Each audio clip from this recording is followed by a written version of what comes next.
Hello everyone, my name is Michael Lamott. I am the founder of ChartYourTrade.com. Our goal is to inspire millions of hardworking people just like you to take advantage of the stock market. And today we have part 2 of our live Q&A with StockTwits. Enjoy!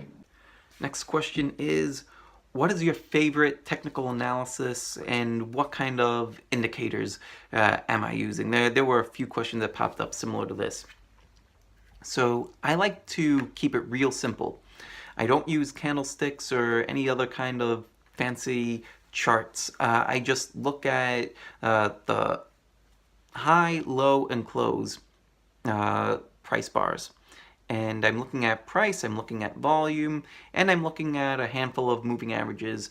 On a daily chart, I'm using the 5-day exponential moving average, the 10-day exponential moving average, the 21-day exponential moving average, the 50-day simple moving average, and the 200-day simple moving average. Every once in a while, I'll look at the 100-day simple moving average as well.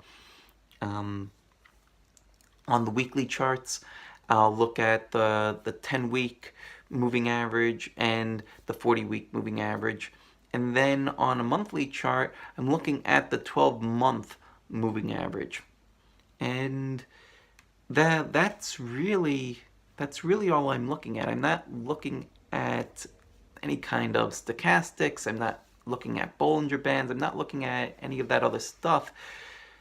And it's not that it doesn't work. I just like to keep things simple. And the more variables you enter into an equation, the more you might think that it's giving you confirmation of this or that, but what I've found is that they'll end up being more conflict, and it's just something extra that I haven't needed in order to trade effectively. So I'm looking at the price volume, all those moving averages and everything, and I'm looking for price consolidation patterns, and that's really there's a lot more to it than that, but that's really it as far as what I'm looking at. So that's it for that. Now, there were also a lot of questions about different penny stocks, and I don't trade penny stocks myself. I don't think that there's anything inherently wrong with trading penny stocks. Like, if that's your thing, then more power to you, and if you're able to make that work, then great, go for it. I'm not going to poo-poo anybody's ideas or methods or whatever they're able to make work. For me, from my studies, what I've found is that the stocks that tend to run 100, 200, 500% or more, the stocks like your Facebook, like your Google, like your Amazon, all the, like Netflix, like all these kinds of stocks, they already have fantastic earnings, fantastic sales, something new about them. They're in leading industry groups, and they don't start out as these penny stocks. They're already trading at least like between $10 or $15 or often a lot more than that. But one of the reasons why I like to have my stocks be at least, in general, $15 or greater is because institutions, a lot of the big institutions, a lot of the larger hedge funds, a lot of the larger mutual funds and pensions and all that, they need to have a stock be of a certain price or higher in order to buy it. They have rules and regulations that say that they can only participate in stocks of a certain price.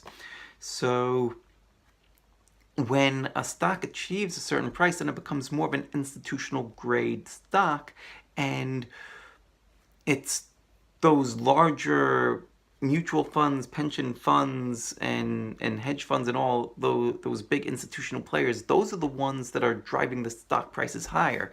They can't buy the positions that they want to buy. They're moving billions and billions of dollars. They can't buy all the shares that they want to buy all in one day. They can't buy them all in one week. It takes them many weeks and sometimes several months in order to accumulate the positions that they want to buy, and that's what pushes the stock prices higher. So that's why I would much rather focus on stocks that are $15 or higher versus going for penny stocks that, yeah, I might be able to buy a lot more shares of it, but it doesn't really matter. I would much rather have one share of Amazon at $1,000 versus having 10,000 shares of a penny stock. So that's my thoughts on that. Here's a pretty good two-part question. What are your 6 largest positions right now, and what made you choose your positions? Now, it's really the second part of this question that makes me like the bundle as a whole. So my top 6 positions right now are Alibaba, Adobe, Netflix, Intuitive Surgical, Caterpillar, and what was the sixth one? I want to say that it's Nvidia. Yeah, I'm pretty sure it's Nvidia. There's also ResMed. That's a pretty small one. I'm also holding Monster in this portfolio as well. Both of those are small. Yeah, so it's definitely Nvidia. But the reason why I like this question is because I didn't decide which one was going to be the biggest position. I've been holding Adobe and Alibaba since January, and right now it's October. And so those positions naturally became the largest positions because I've been holding them for a long time and prices progressed, and that's what's caused me to hold these positions for such a long time.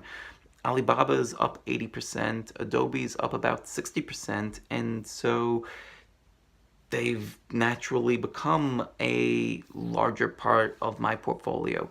When I initially buy a stock, I'm always risking just 1% of my capital. That doesn't mean that my entry to exit is going to be 1%. That means that on, let's say, a $10,000 portfolio, right? Let's keep things small. I'm only risking $100 on whatever trade it's going to be. So if my entry point is at, say, 50 and my exit is at 48, I'm only risking $2 per share, right? And I'll be able to buy a lot more shares than if my entry point is at 50, but my exit is down at 45 or 44, and I found that to be where I want to exit because that's where support is, that's where major moving average is. So those are the kinds of things that come into play. But I'm always risking just 1% of my capital. And there's another video, and there's a blog post that I wrote about this topic as well. And there's also a position size calculator on Chart Your Trade that could help you with these kinds of calculations. It's a pretty cool tool, and it's for free, so check it out. Here's another question. 300 or 400 opportunities is not actionable. How do you further narrow it down? So the way that I've learned to narrow it down is to, first I'm going to run all of my scans, right? And that's going to generate anywhere from 300 to 400 stocks just by itself. And yeah, that's too much. That's too big of a list. So to narrow it down further, I take that entire list and I hold it up against the profile of an ideal growth stock. And that comes straight out of this book here, How to Make Money in Stocks. So there's a whole bunch of parameters of what William O'Neill considered to be an ideal growth candidate. And so I will filter based on what an ideal growth stock has, and if the stocks have a 70 or 80% pass rate, then they'll go on to a separate list, and I'll be more interested in a stock if it's passing the ideal growth stock screen at a higher rate, because I did a study, and stocks that pass all the scans and also pass the ideal growth stock screen tend to have a much better hit rate of having a big run. So in 2016, 50% of the stocks that passed the ideal growth stock screen, when set to 80% or higher, made a large run, a run of at least 50% or more from the point that it passed the scan. To me, that's very significant. Not a lot of stocks did that. I think that maybe only about 15 or so stocks passed the ideal growth stock screen at 80% for all of 2016. So definitely something to pay attention to.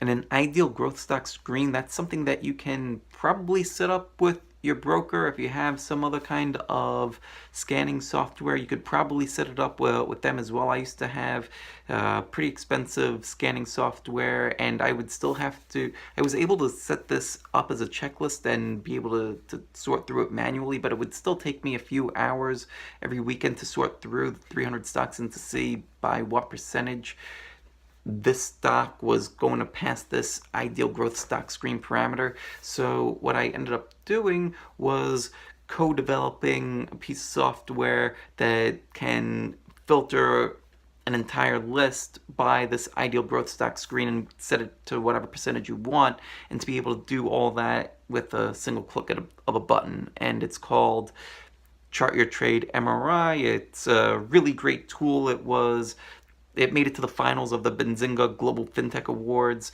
this year, 2017, so definitely worth checking out.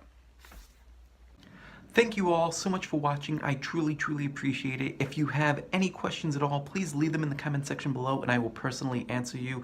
Also, if you like the video, give us a little thumbs up. That really helps us out a lot. And also subscribe to our channel so that way you get all of our future updates. Thanks again for watching, and I'll see you again in the next video.